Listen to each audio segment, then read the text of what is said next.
Metal को क्या करते हो, एयर में रखते हो, ठीक है, मॉइस्चर के कंटेक्ट में रखते हो, तो जो आपका मेटल हो जाता है वो क्या हो जाता है, वो खराब हो जाता है। उस खराब होने को भी हम क्या कहते हैं, कोरोजन कहते हैं। सपोज आपके पास आयरन है, बहुत टाइम तक ऐसे ही रखते हो, ऐसा थोड़ी होता है कि आप आयरन को जो है अंदर संभाल के रखते हो, ठीक है, कहीं पे भी प्रेजेंट है, ग्राउंड पे होता है, छत पे होता है, कहीं पे भी प्रेजेंट होता है, बट एयर के कंटेक्ट में होता है।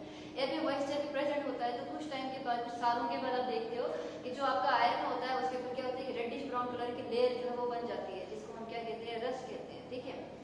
जंग लगना, आयरन का जंग लगना, उसको भी that is a form of corrosion, ठीक है। तो हम ये बोल सकते हैं the eating up of metal, the eating up of metal is called, the eating up of metal is called, या फिर हम ये बोलते हैं when metal is kept in air for a considerable time,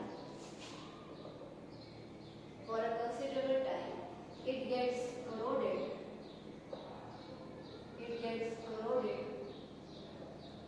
due to the formation of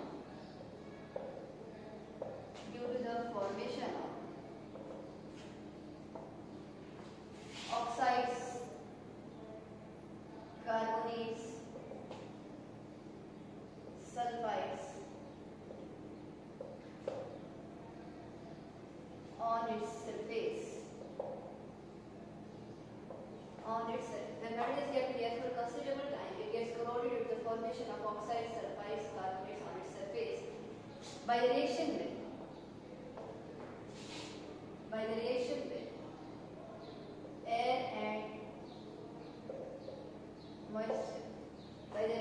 with air and moisture, this process is called corrosion.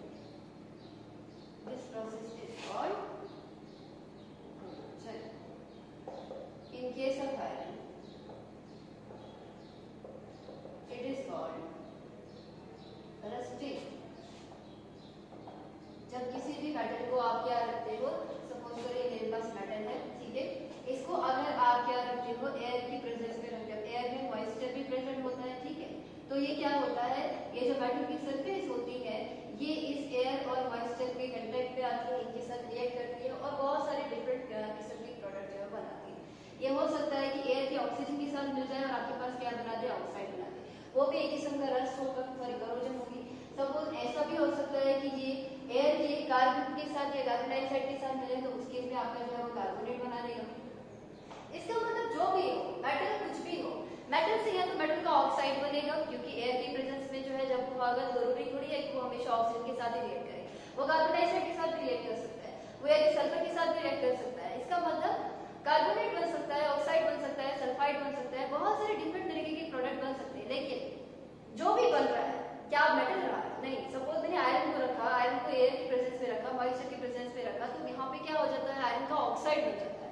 Iron से जो है क्या बन जाता है, Fe2O3 इस टाइम वाटर बन जाता है, जिसको हम रस्ट कहते हैं। यही तो होता है रस्ट, ठीक है। लेकिन क्या अभी आयरन रहा? नहीं रहा।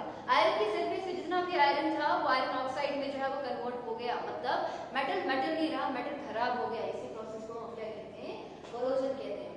इन केस ऑफ आयरन का ऑक्साइड बनता है, लेकिन डिफरेंट एलिमेंट्स में या डिफरेंट मेटल्स में जो है डिफरेंट तरीके के प्रोडक्ट जो है वो आपके पास बनते हैं। कार्बोनेट बन सकता है, सल्फाइड बन सकता है, किसी केस में ऑक्साइड भी बनता है, ठीक है।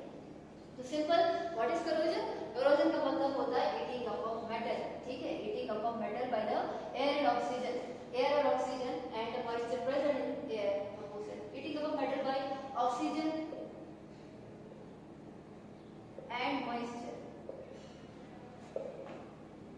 Present in air. आप चाहो तो ये भी इससे जो है वो जोड़ सकते हो, आपकी अपनी मर्जी है, इसको ना भी जोड़ो तभी ये जो है वो करेक्ट है, ऐसा करते हो, इसको मत लो, ठीक है। आपकी अब यहाँ तक ले सकते हो कि मेटल का खराब होना उसको हम क्या कहते हैं, कोरोजन कहते हैं। आयरन जो होता है, आयरन के केस में क्या बनता है, Fe2O3 H type water, this is your rust. Iron जब एयर की प्रेजेंस में, एयर का ऑक्सीजन होता है, एयर में वाटर होता है, इन दोनों के साथ जब रिएक्ट करता है आपके पास क्या बनता है, रस्ट बनता है। और यही रस्ट जो होता है उसका जो कलर होता है वो क्या होता है, रेडिश ब्राउन कलर होता है। क्या होता है, रेडिश ब्राउन कलर होता है। आपने ऑलरेडी जो है वो देखा होगा, बहुत सारे जो पुराना आयरन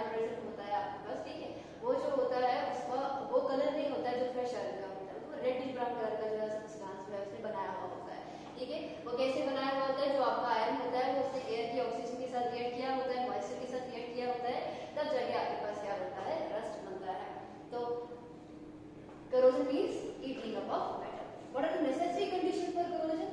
रस्ट कैसे बनती है आपके 12th क्लास में पूरा इसका मैकेनिज्म है, ठीक है। तो मैं आपको यहाँ नहीं बताऊंगी कि कैसे क्या है, बिकॉज अपने हाई क्लास में ऐसे भी पढ़ने वाले। खाली इतना याद रखो कि आयरन को आप जब डैम्प एयर में रखते हो, ठीक है, for a considerable time, damp air का मतलब होता है द एयर कंटेनिंग मॉइस्चर, ठीक है, जिसमें नमी बहुत ज्यादा होती है, ठीक है। उसमें जब आप रखते हो तो आयरन के ऊपर एक लेयर बन जाती है जिसको हम रस्ट कहते हैं, और इसी प्रोसेस को हम रस्टिंग कहते हैं, ठीक है। नेक्स्ट है आपके पास necessary condition, necessary conditions for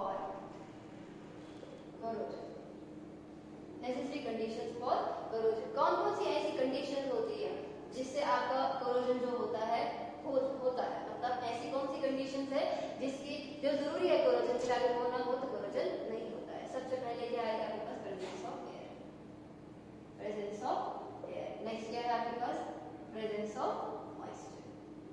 ये दो चीजें बहुत ज्यादा जरूरी है। अगर आप आयरन को किसी ऐसी जगह पे रखते हो जिसमें एयर का नामो निशान नहीं है, जिसमें मॉइस्चर का नामो निशान नहीं है, तो आपका रस्ट नहीं बनेगा। रस्ट बन ही कैसे रहा है, रस्ट का फॉर्मूला देखो क्या है, Fe2O3 X टाइम्स वाटर है रस्ट का फॉर्मूला। इसका मतलब जब तक आयरन को ये नहीं मिलेगा, तब तक रस्ट नहीं बनेगा। मींस आयरन ही रहेगा, कोरोजन नहीं होगी, रस्टिंग नहीं होगी।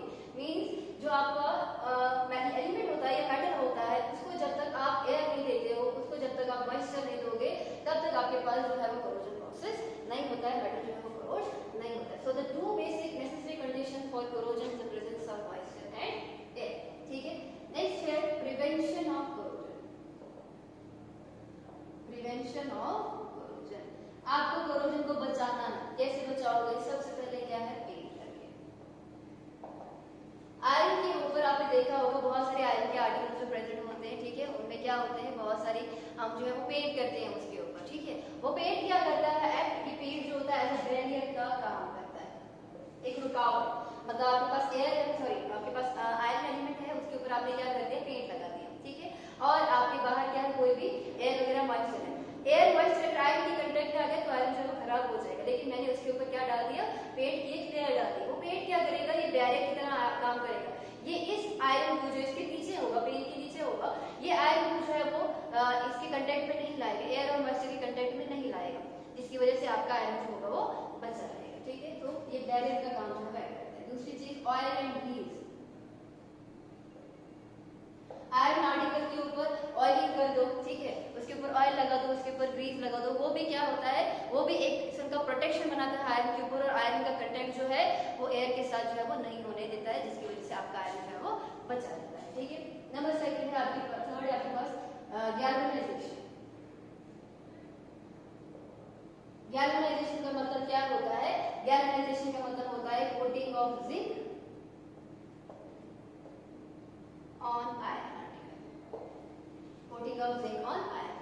क्या होता है एक्चुअली, ये जो आपका आयरन जिंक होता है, ठीक है, जिंक जो होता है, इसको ध्यान से देखना, जिंक जो होता है वो मोर रिएक्टिव होता है। क्या होता है, जिंक ज्यादा रिएक्टिव होता है, और जो आपका आयरन होता है वो जिंक के मुकाबले वो क्या होता है, वो लेस रिएक्टिव होता है। तो हम क्या करते हैं, आपके पास आयरन का आर्टिकल होता है, ठीक है, हमने इसको बचाना है, आयरन के आर्टिकल को बचाना है कोरोजन से।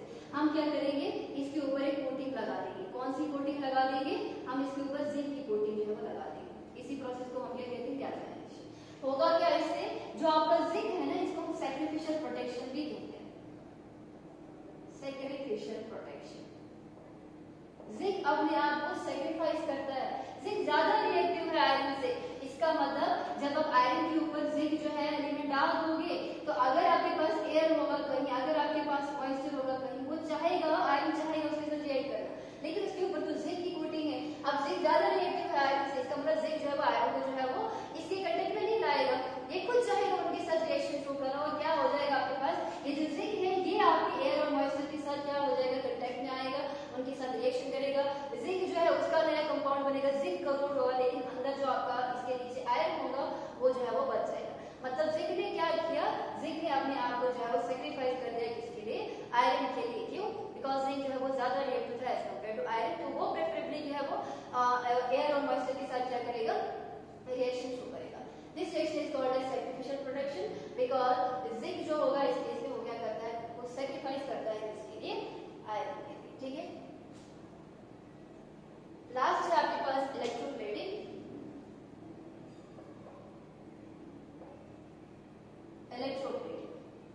इलेक्ट्रोप्लेटिंग का मतलब क्या होता है, हम कोटिंग लगाते हैं किसकी, कोटिंग ऑफ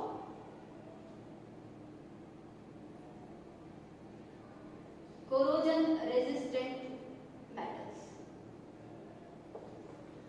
इसमें वो वाले मेटल के हमने जो है वो कोट किया जो ज्यादा जल्दी कोरोजन शो कर रहा था, तभी उसे सेक्रीफाइस किया।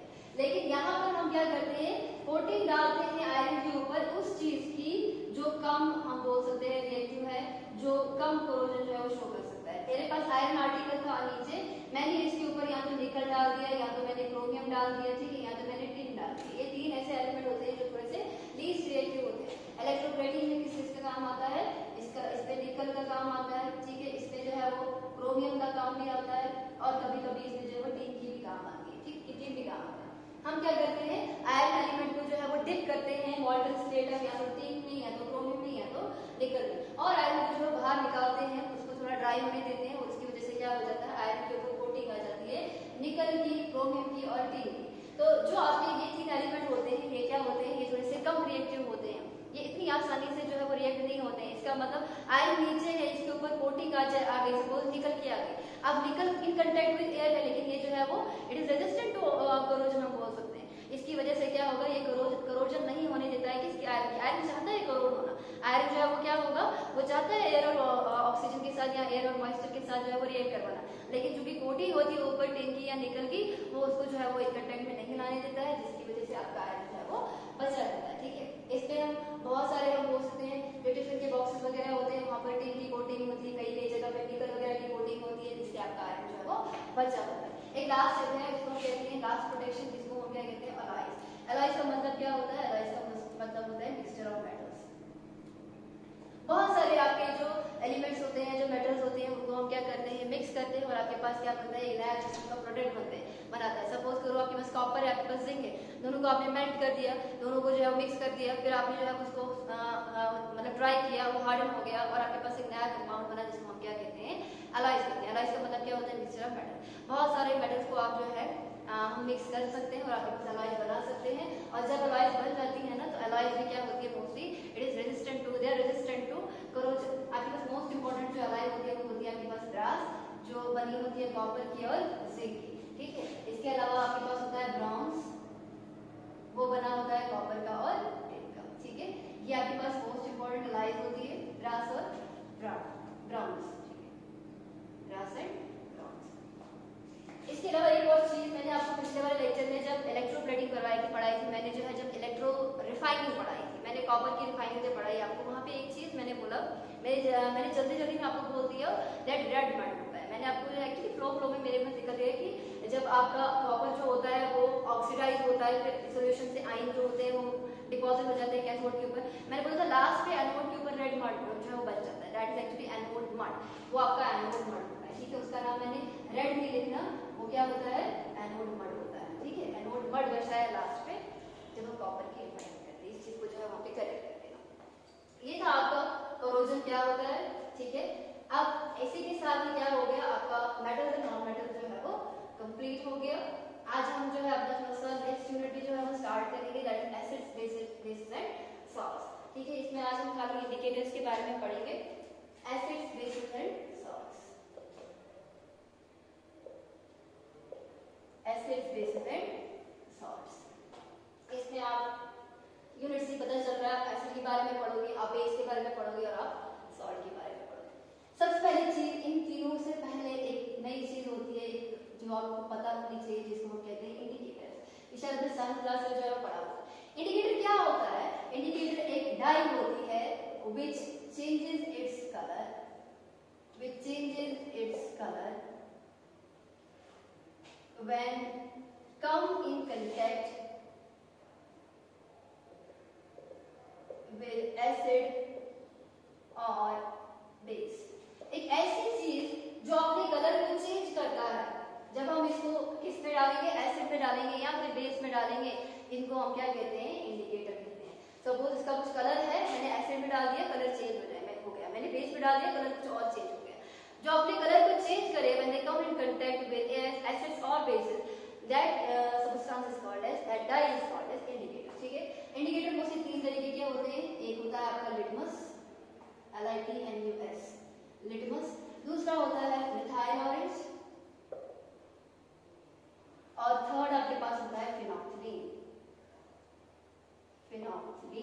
ठीक है, ये जो आपका लिटमस होता है, ये क्या होता है, ये नेचुरल इंडिकेटर होता है, नेचुरली पाया जाता है, लाइकन से इसको निकाला जाता है, एक प्लांट होता है। ठीक है, नेचुरल इंडिकेटर।